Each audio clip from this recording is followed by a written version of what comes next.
Mes chers, Assalamu alaikum wa rahmatullah wa jumu'atul mubarakah. Nous ne sommes qu'à 2 semaines des élections législatives et déjà l'effervescence bat son plein avec une pré-campagne très mouvementée, ponctuée d'attaques et de contre-attaques, de dénigrements et d'accusations tout azimut et surtout d'opportunisme malsain qui se traduit par une course effrénée des partis politiques pour trouver des candidats potentiels capables de décrocher le sésame, quitte à les débaucher des autres formations politiques ou carrément à aller les chercher dans leur mosquée, ce qui est le cas des wahhabites. La politique est un engagement d'abord moral avec le citoyen pour le servir et non s'en servir. Mais ce qui est en train de se passer est ahurissant.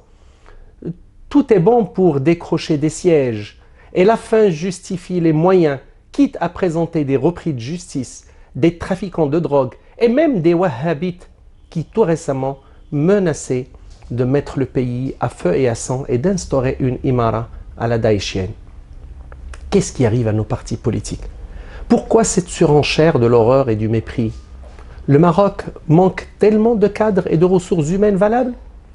Parfois, on a l'impression que c'est comme un championnat de foot et que les partis, pour être consacrés, n'hésitent pas à doper les joueurs, les élus, acheter les juges ou parfois font appel à des stars recrutées à coût de grandes dépenses pour faire la différence avec les adversaires. Et si la loi marocaine n'interdisait pas les non-nationaux, on aurait pu avoir un Mohamed Arifi, tête de liste à Casa-Anfa, Mohamed Hassan à Marrakech, et opportunisme poussé à l'extrême, ressusciter Al-Albani et le présenter à Fès. Finalement, on comprend pourquoi la quasi-majorité des Marocains ne s'intéressent plus à la politique, ou plutôt on est dégoûté et que moins que le quart qui vote. Quand on voit 2 grands partis se disputer la candidature de Hicham Temsamani à Tanger et que finalement l'Istiqlal l'emporte sur le PJD, on comprend les finalités et les objectifs. Ce n'est nullement redresser une économie essoufflée, ou réformer l'enseignement défaillant, ou encore restaurer la dignité du citoyen face à la justice, devant un problème de santé, ou encore en situation de précarité. Quelle valeur ajoutée peut apporter Hamad Kabbaj au Parlement? Quelle commission parlementaire peut intégrer Abdelkrim Chadili ou Abou Hafs pour contribuer utilement au travail législatif? Avoir leur cursus, pas grand-chose à tirer. Quelques années dans une médersa et presque autant en prison pour d'autres, pas de quoi éblouir l'électeur, plutôt de quoi lui faire peur.